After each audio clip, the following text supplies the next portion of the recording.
പന്തീരാങ്കാവ് ഗാർഹിക പീഡന കേസിൽ ഭർത്തൃവീട്ടുകാർക്കെതിരെ പെൺകുട്ടി നൽകിയ മൊഴിയിലുള്ളത് ഗുരുതര ആരോപണങ്ങൾ. പ്രതി രാഹുൽ പി ഗോപാൽ കൂടുതൽ സ്ത്രീധനം ചോദിച്ചെന്നും നിർബന്ധിച്ച് മദ്യം കുടിപ്പിച്ചെന്നും മൊഴിയിലുണ്ട്. രാഹുലിനായി വിദേശത്തേക്ക് അന്വേഷണം വ്യാപിപ്പിക്കും. CCTV ദൃശ്യങ്ങൾ ശേഖരിച്ചു തുടങ്ങി. മാപ്പല്ല നീതിയാണ് വേണ്ടതെന്ന് പെൺകുട്ടിയുടെ പിതാവ് 24-നോട് പറഞ്ഞു. അതിലിപ്പോ മാപ്പ് ചോദിച്ചതിൽ കാര്യമില്ല. കാരണം എന്ന് വെച്ചാൽ അത്രയും ക്രൂരമായിട്ടുള്ളൊരു മർദ്ദനമല്ലേ. കേവലം ഒരടിയോ അല്ലെങ്കിൽ ഒരു പിച്ചോ അല്ലല്ലോ. ഇത് വധിക്കാൻ വേണ്ടി ആണല്ലോ ഇത്തരത്തിലുള്ള ക്രൂരമർദ്ദനം ചെയ്തത്. അതിൽ മാപ്പ് ചോദിച്ചതുകൊണ്ട് യാതൊരു അർത്ഥമില്ല. ഏതായാലും അവർ കുറ്റം സമ്മതിക്കുന്നതായിട്ടാണല്ലോ ഇതിലൂടെ നമ്മൾ മനസ്സിലാക്കുന്നത്. അതിന് ആ കുറ്റം ചെയ്തതിന് അവൻ ശിക്ഷ അനുഭവിക്കേണ്ടതായിട്ട് തന്നെ വരും. S. ശ്യാംകുമാർ ചേരുന്നുണ്ട് വിവരങ്ങളുമായി കൊച്ചിയിൽ നിന്നൊപ്പം തന്നെ അഭിജിത്ത് മുഴക്കുന്ന് കോഴിക്കോട്ട് നിന്നും വിവരങ്ങൾ നൽകും. ആദ്യം ശ്യാംകുമാറിലേക്കാണ്. ശ്യാം, ഈ പെൺകുട്ടിയുടെ മൊഴിയിൽ ഗുരുതരമായ ആരോപണങ്ങളാണുള്ളത്. നിർബന്ധിച്ച് മദ്യം കുടിപ്പിച്ചു, സമീപത്തെ മുറിയിൽ നിന്ന് തുടരെ തല്ലുമ്പോഴും ശബ്ദം കേട്ടിട്ടുമൊന്നും ആരും തിരിഞ്ഞു നോക്കിയില്ല. അങ്ങനെ ഗുരുതരമായ ആരോപണങ്ങളുണ്ട്. ഈ മൊഴിയുടെ ഉള്ളടക്കം എന്താണ്? കൂടുതൽ പേർ പ്രതിപട്ടികയിലേക്ക് വരും എന്ന് സൂചിപ്പിക്കുന്നുണ്ടല്ലോ ഈ മൊഴി. ശ്യാംകുമാർ. റിജിത്ത്, തീർച്ചയായിട്ടും ഈ പെൺകുട്ടിയുടെ മൊഴി പരിശോധിച്ച് കഴിഞ്ഞാൽ സ്വാഭാവികമായും ഈ മൊഴി അനുസരിച്ച് FIR-ൽ മാറ്റങ്ങൾ വരുത്തുമ്പോൾ കൂടുതൽ പ്രതികൾ പ്രതിപട്ടികയിലേക്ക് ഉൾപ്പെടാൻ സാധ്യത കൂടുതലാണ്. കാരണം ഈ പെൺകുട്ടിയുടെ മൊഴിയിൽ ഏറ്റവും പ്രധാനപ്പെട്ട ഭാഗം 12-ാം തീയതി പുലർച്ചെ തന്നെ മർദ്ദിക്കുമ്പോൾ തൊട്ടടുത്ത മുറികളിൽ ആളുകളുണ്ടായിരുന്നു. അതിൽ ഈ പ്രതിയുടെ രാഹുൽ എന്ന് പറയുന്ന പ്രതിയുടെ അമ്മയും സുഹൃത്തുമടക്കം ഉണ്ടായിരുന്നു. ഇവരാരും തന്നെ സഹായിക്കാൻ എത്തിയില്ല. അവരുടെ സഹോദരി അവിടെ ഉണ്ടായിരുന്നു.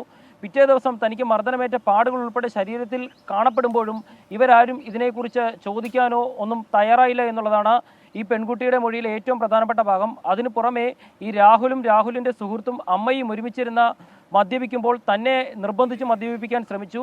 ഇതിന് വിസമ്മതിച്ചതോടെ തൻ്റെ വായിൽ നിർബന്ധപൂർവ്വം ബിയർ ഒഴിപ്പിച്ച് കുടിപ്പിക്കാൻ ശ്രമിച്ചു. താൻ അവിടെ ഛർദ്ദിച്ചു.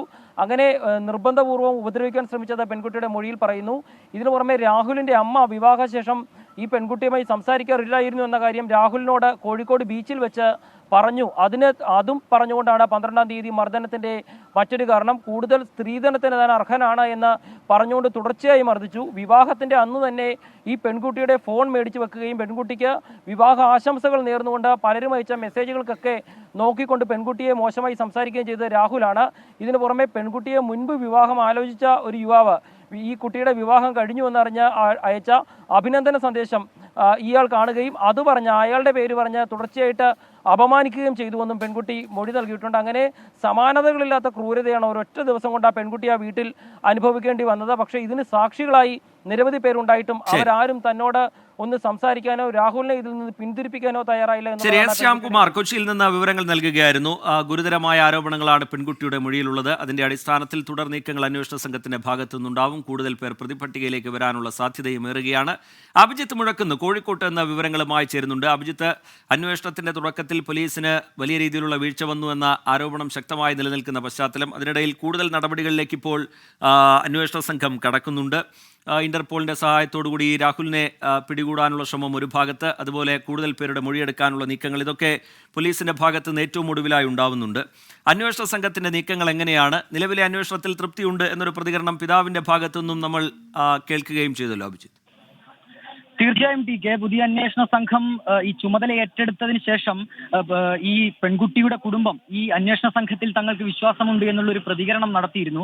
ഏതായാലും വിദേശത്തേക്കടക്കം ഈ ഒരു അന്വേഷണം വ്യാപിപ്പിക്കാനുള്ള തീരുമാനം പോലീസിന്റെ ഭാഗത്ത് നിന്നുണ്ടായിട്ടുണ്ട്. അതിനുള്ള പ്രധാന കാരണം ഈ പ്രതി രാഹുൽ ബാംഗ്ലൂരു വഴി സിംഗപ്പൂരിലേക്ക് കടന്നു എന്നുള്ളതാണ് പോലീസിന് ലഭിച്ചിട്ടുള്ള വിവരം. അതിനാൽ ഇന്റർപോളിന്റെ സഹായമടക്കം തേടിക്കൊണ്ടുള്ള ഒരു അന്വേഷണത്തിലേക്ക് നിലവിൽ പോലീസ് കടന്നിട്ടുണ്ട്. കൂടാതെ ഈ രാഹുലിന്റെ വീട്ടിൽ നിന്ന് CCTV ദൃശ്യങ്ങൾ ശേഖരിക്കുന്ന ഒരു നടപടി ഇന്ന് പോലീസിന്റെ ഭാഗത്ത് നിന്നുണ്ടായിരുന്നു. കാരണം CCTV ദൃശ്യങ്ങൾ ഈ ഒരു കേസിൽ പ്രധാനമാണ്. രാഹുൽ എപ്പോഴാണ് വീട്ടിൽ നിന്ന് പോയത്, രാഹുൽ ഏതൊക്കെ സമയങ്ങളിൽ വീട്ടിലുണ്ടായിരുന്നത് അടക്കമുള്ള കാര്യങ്ങൾ ഈ CCTV ദൃശ്യങ്ങൾ പരിശോധിച്ചാൽ പോലീസിന് വ്യക്തമാകും.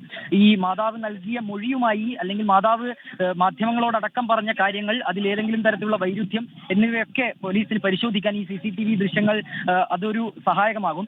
കൂടാതെ ഇവരുടെ മൊഴിയെടുക്കാനുള്ള നീക്കം കൂടി പോലീസിന്റെ ഭാഗത്ത് നിന്ന് നിലവിൽ ഉണ്ടാകുന്നുണ്ട്. ഈ രാഹുലിന്റെ മാതാവിന്റെയും സഹോദരിയുടെയും മൊഴിയെടുക്കാനുള്ള നീക്കം തുടരുന്നു തുടരുന്നു എന്നുള്ളതാണ് പോലീസ് നൽകുന്ന വിവരം. ഒപ്പം തന്നെ നിലവിൽ ഈ പോലീസ് നടപടിക്കെതിരെ ആദ്യഘട്ടത്തിൽ പോലീസിന്റെ ഭാഗത്തു നിന്ന് ഗുരുതര വീഴ്ചയുണ്ടായി എന്നുള്ള ഒരു ആരോപണം ഈ പെൺകുട്ടിയുടെ കുടുംബം ഉന്നയിച്ചിരുന്നു. അതിന്റെ പശ്ചാത്തലത്തിൽ കൂടിയാണ് നിലവിൽ യൂത്ത് കോൺഗ്രസിന്റെ നേതൃത്വത്തിൽ പോലീസ് സ്റ്റേഷനിലേക്ക് മാർച്ച് നടക്കുന്നത്. പന്തീരങ്കാവ് പോലീസ് സ്റ്റേഷന്റെ മുൻവശത്ത് ഇപ്പോഴും ഈ യൂത്ത് കോൺഗ്രസിന്റെ നേതൃത്വത്തിലുള്ള സംഘം പ്രതിഷേധിക്കുകയാണ്. പ്രധാനമായും ഈ പന്തീരങ്കാവ് CI ഉൾപ്പെടെ ഈ കുടുംബത്തിന്റെ പരാതി പരിഗണിക്കാതെ പ്രതിയായ രാഹുലിന് ഒത്താശ ചെയ്തു കൊടുത്തു എന്നുള്ളതാണ് യൂത്ത് കോൺഗ്രസിന്റെ ആരോപണം. അതിനാൽ ആ രീതിയിലുള്ള ഒരു പ്രതിഷേധവും നിലവിൽ പ്രതിപക്ഷ പാർട്ടികളുടെ ഭാഗത്തു നിന്നുണ്ടാകുന്നുണ്ട്. അതിന്റെ ഭാഗമായാണ് നിലവിൽ യൂത്ത് കോൺഗ്രസ് പോലീസ് സ്റ്റേഷനിലേക്ക്. അഭിജിത്ത് മുഴക്കുന്ന് കോഴിക്കോട്ട് എന്ന വിവരങ്ങൾ നൽകുകയായിരുന്നു. മാപ്പല്ല, ഈ വിഷയത്തിൽ നീതിയാണ് വേണ്ടത് എന്ന പ്രതികരണം പെൺകുട്ടിയുടെ പിതാവ് നടത്തുന്നു. ഒപ്പം തന്നെ പുതിയ അന്വേഷണ സംഘത്തിൽ തൃപ്തിയും രേഖപ്പെടുത്തുന്നുണ്ട് പെൺകുട്ടിയുടെ കുടുംബം. പന്തീരങ്കാവ് ഗാർഹിക പീഡന കേസിൽ രാജ്ഭവനോട് റിപ്പോർട്ട് തേടിയെന്ന് ഗവർണർ ആരിഫ് മുഹമ്മദ് ഖാൻ. റിപ്പോർട്ട് ലഭിച്ച ശേഷം പെൺകുട്ടിയെ കാണാൻ പോകുന്നതിൽ തീരുമാനമെടുക്കുമെന്നും ഗവർണർ വ്യക്തമാക്കി. I have already given instructions to the Raj Bhavan to seek a report from the police headquarters about this. I would like to visit the family as soon as possible, but before that, I want to know what action has been taken, and therefore I have sought the report. Only after that I would like to visit.